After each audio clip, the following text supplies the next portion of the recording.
გრიპის ვირუსი დადგა უფრო მალე 4 კვირით ვიდრე სხვა დროს დგებოდა ხოლმე და უფრო მეტი ადამიანი ავადდება, უფრო მძიმე ინფექციას იწვევს და ამიტომ მიიქცია ყურადღება, მაგალითად ამერიკაში უკვე 5000 ადამიანი დაიღუპა. ეს გრიპის ვირუსი სეზონურია, სეზონური ნიშნავს, რომ ყოველ წელს ვითარდება. ახალი არ არის, მაგრამ არის ახალი შტამი, ახალი ქვეტიპი. ამ გრიპის ვირუსს ეძახიან ინფლუენზას, ინფლუენზა A, რომელიც ძირითადად ადამიანებს ემართება და ადამიანებს უხდებიან ამ ინფლუენზა ვირუსის გამო და აი ამ შტამს ახლა რაც არის, ქვია H3N2.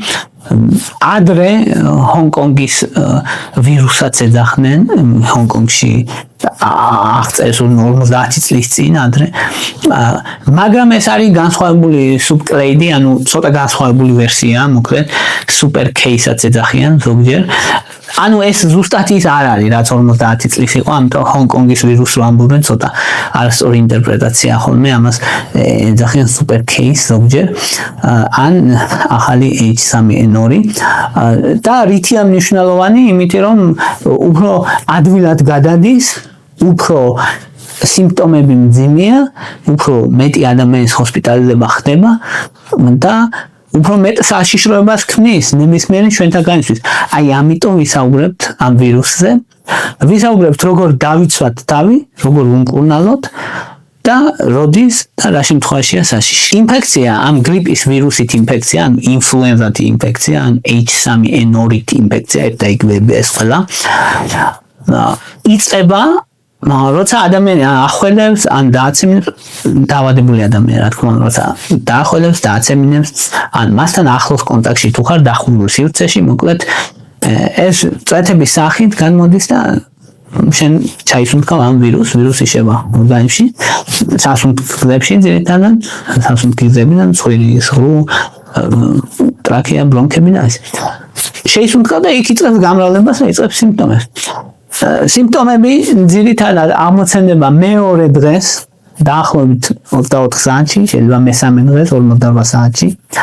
მაგრამ მანამდეც ადამიანებს აქვს გარკვეული ნიშნები, რითიც ხვდებიან, რომ რაღაც ისე არ არის, ანუ ხვდებიან, რომ კარგად არ არიან. ადამიანები არ გეტყვიან, რომ კარგად არიან, ვისაც ეს ვირუსი უკვე აქვს.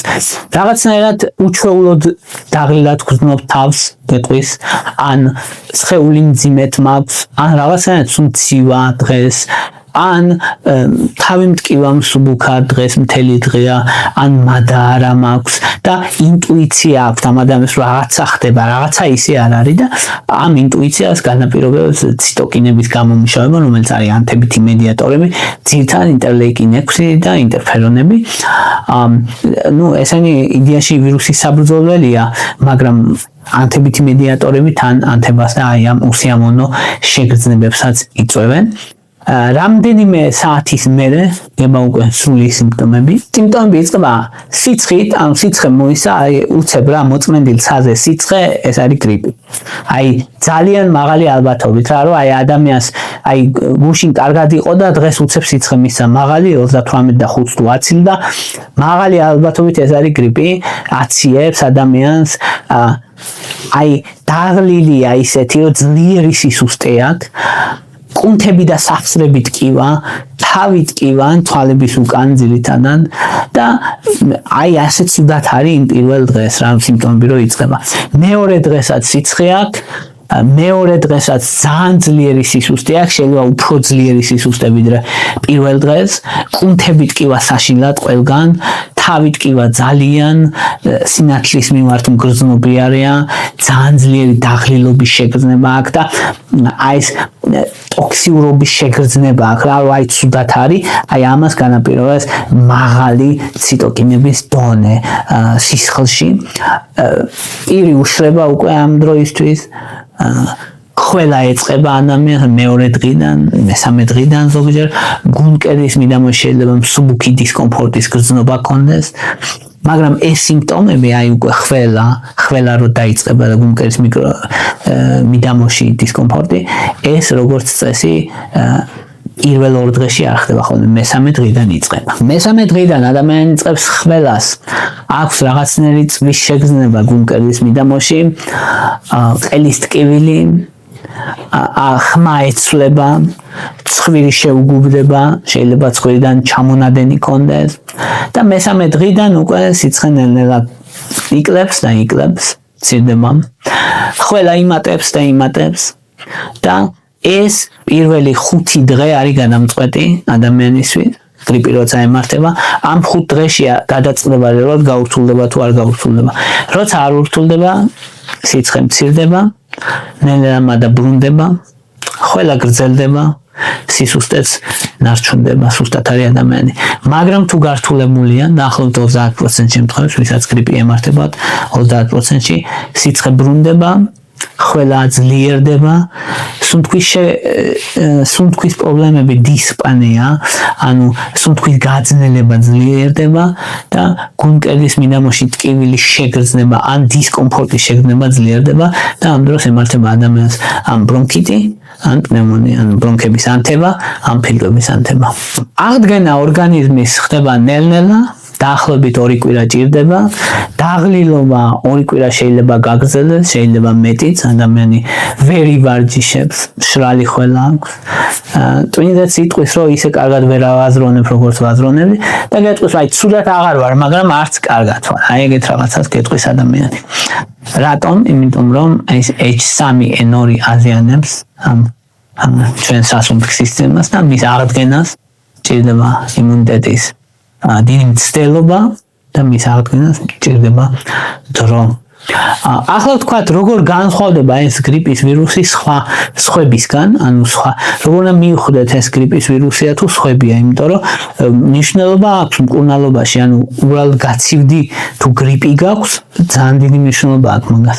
თავარი არის, რომ გრიპის ვირუსს ახასიათებს მაღალი სიცხე. სიცხე არის ყველაზე მთავარი აქ. და მეორე ხარისხოვანია ის, რომ ან ცხვირი გაჭედილი მაქვს, ცემინება, ცხვირიდან ჩამომდის, ამას არ გეტყვის ადამიანი, რომელსაც გრიპი აქვს. მერე შეიძლება კი სიცხე რო დაუწევს და მერე რო წამოვა ცხვირიდან, მაგას მერე გეტყვის, მაგრამ თავიდან გეტყვის, რომ სიცხე მქონდა, კუნთები მტკიოდა, ვერ ვინძრეოდი, ვერ ვდგებოდი, საშინელი სისუსტე მქონდა, აი ამებს გეტყვის ადამიანი, ვისაც გრიპი აქვს. და სიცხე მქონდა მაღალი, თან იტყვის და ვისაც გაციება ეს ადამიანი გეტყვის, რომ აი ცხვირიდან ჩამდის საშინლად, მაცემინებს, რაღაცა ყელიც მტკივა, ნელ-ნელა ვითარდება, აი გრძნობდი რა, აი გუშინაც ვერ ვიყავი, მერე კიდე ვერ ვიყავი, კიდე. აი ესე ნელ-ნელა განვითარდა და სიცხე შეიძლება კონდეს, მაგრამ დაბალი, 38-ზე ნაკლები, როგორც წესი და მაღალი სიცხე არ არის მახასიათებელი გაციების, ეგ მახასიათებელი არის გრიპის, თუ მაღალი სიცხე აქვს, ეს გრიპია.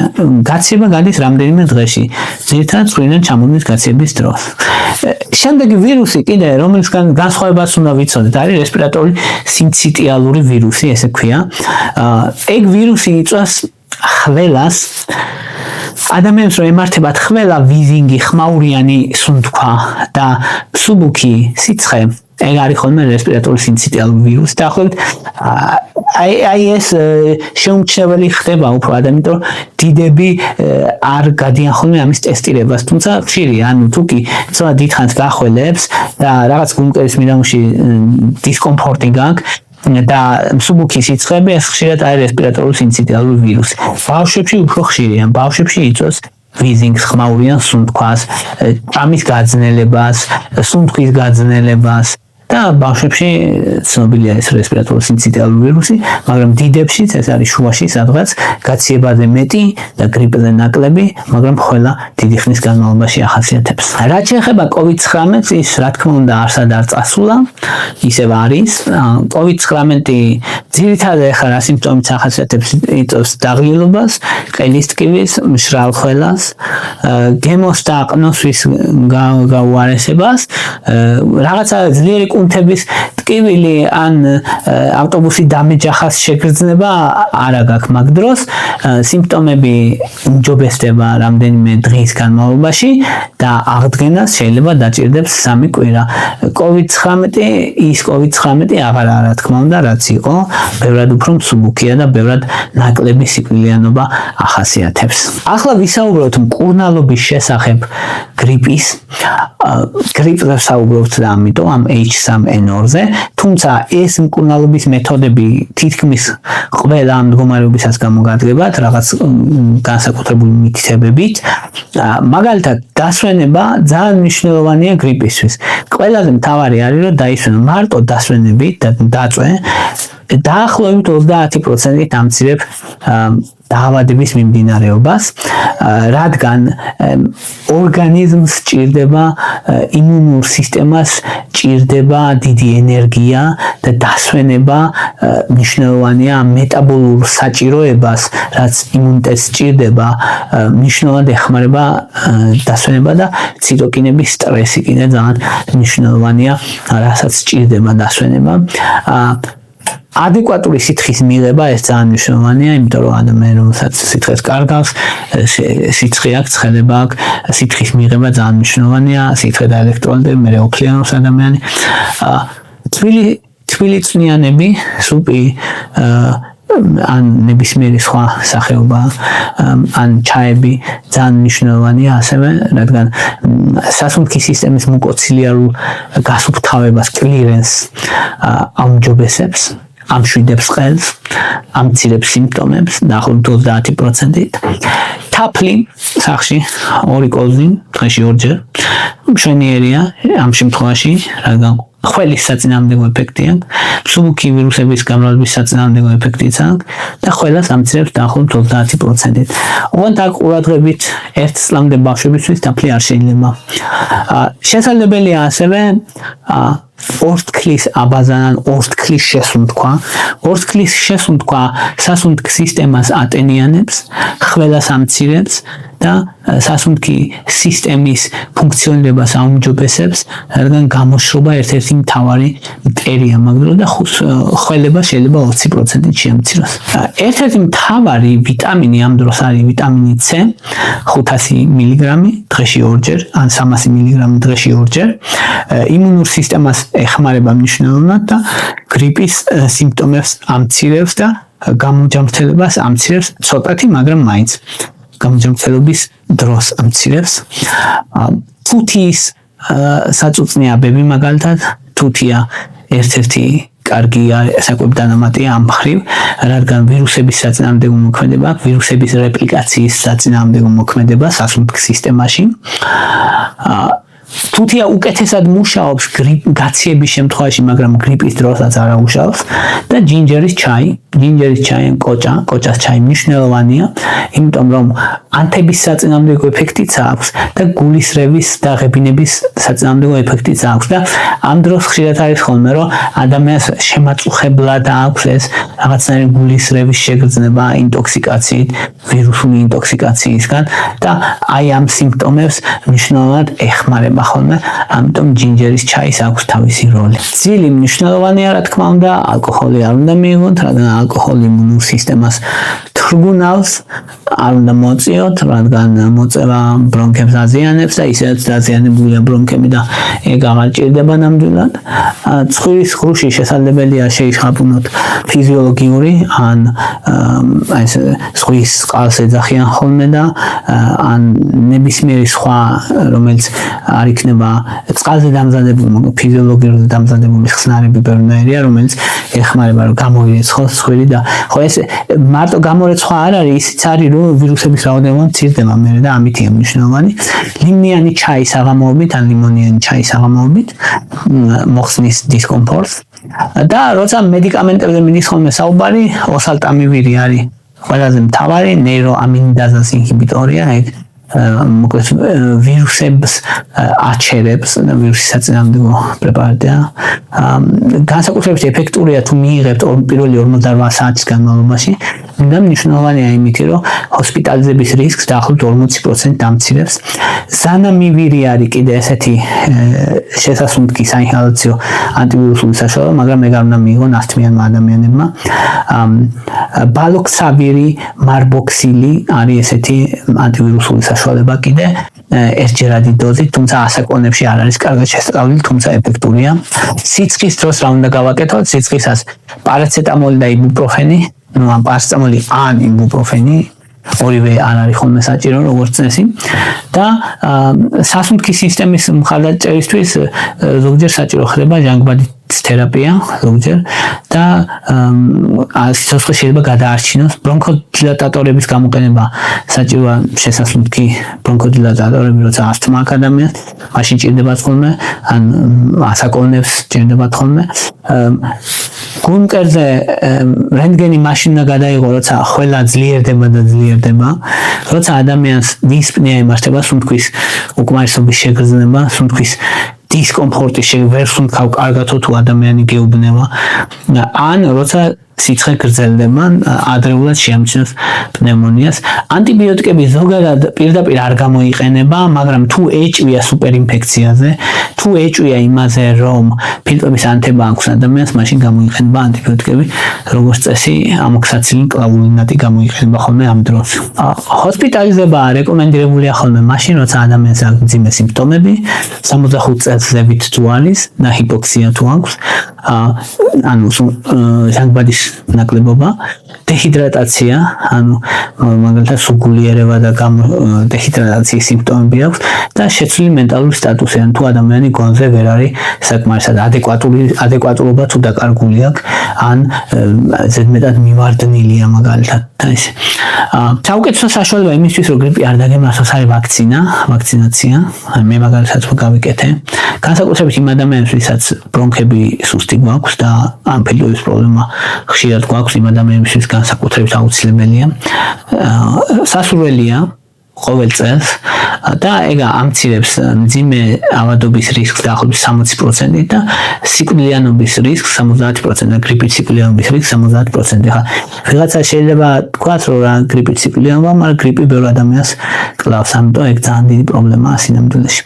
საკვები დანამატებიდან ვიტამინ D3-ს აქვს მნიშვნელობა 1000-დან 2000 საერთაშორისო ერთეულამდე, რომ მიიღოს ადამიანმა, დაახლოებით 30% დამცირებს გრიპი და გაცებების რისკს. და elderberry, ინგლისურად თქვა elderberry, თუ გაინტერესებს, ქართულად ანწლი, ანუ ანწლი, ძველებმა იცოდნენ ხოლმე ანწლის ჩაი და რაღაცები. და მნიშვნელოვანია, იმიტომ რომ ვირუსების საწინააღმდეგო ეფექტი აქვს მაგასაც და საკმაოდ ეფექტურია ეგეც, ამიტომ elderberry-ის პირაპირ დანამატით შეიძლება იყიდოს ადამიანმა და ზოგი კიდე საერთოდ ანწლის მურაბებს და რაღაცებს აკეთებდნენ ხოლმე ძველ დროში. მიიღება 600-დან 900 მილიგრამამდე ორჯერ დღეში, დაახლოებით 5-7 დღის განმავლობაში და მნიშვნელოვნად ამცირებდა და ეხმარება აი ამ გრიპის და გაცივების სიმპტომებს და აცეტილცისტეინი, ეს აცეტილცისტეინი, იგივე ACC, ფილტვებს იცავს და განსაკუთრებით მნიშვნელოვანი ასაკონებში და ამიტომა მნიშვნელოვანი 600 მილიგრამი დაახლოებით ორჯერ დღეში 600 მილიგრამი მიიღება ორჯერ დღეში 7-14 დღის განმავლობაში, ვისაც ბრონქების ქრონიკული ობსტრუქციული დაავადება აქვს, იმათთვის ხანგრძლივადაც. კვერსეტინი, ესეთი საკვები დანამატია, რომელიც აჩერებს ვირუსების გამრავლებას, ასტაბილურებს ოხიერ უჯრედებს და ამცირებს ანთებას და სასუნთქ სისტემას ეხმარება მნიშვნელოვნად და 500 მილიგრამი დღეში გამოიყენება, ანუ 500 მილიგრამი ორჯერ დღეში. და ასევე კიდე ნაკლებად ეფექტური, მაგრამ მნიშვნელოვანია სელენიუმი, მაგნიუმის ციტრატი ან გლიცინატი ეხმარება ჯამში, მაგრამ პირდაპირ და მნიშვნელოვანი გავლენა, რასაც გონდა, რაც ზევით თქვი ისინი იყო, განსაკუთრებით ეს ანწლი, აცეტილცისტეინი, კვერსეტინი, ვიტამინი D, ვიტამინი C, ესენია მეტად ეფექტურები. აი ასე შესაძლებელია რეალურად გრიპთან ბრძოლა, გისურვებ ჯანმრთელობას. თუ მოგწონთ ჩემი ვიდეოები და გაქვთ მხარდაჭერის სურვილი, შეგიძლიათ დონაციები გააკეთოთ, ანგარიშის ნომრები მითითებული მაქვს აღწერაში, რადგან არხის მუშაობას ჭირდება ძალიან დიდი დრო, ძალიან დიდი ენერგია, ჩემი მხრიდან რესურსები, შესაბამისად დონაცია მნიშვნელოვნად ეხმარება. ვისაც არ გაქვთ სრული ან შესაძლებლობა და უბრალოდ მოგწონთ მაინც არხი, შეგიძლიათ მხარი დაუჭიროთ დალაიქებით, დაშეარებით, დაკომენტარებით, ეგეც ძალიან დიდი საქმეა, სინამდვილეში ძალიან დიდი საქმეა ესეც. და ყველას გიხდით მადლობას არხის მხარდაჭერისთვის, არ აქვს მნიშვნელობა რა ფორმით და მადლობა რომ გაინტერესებთ.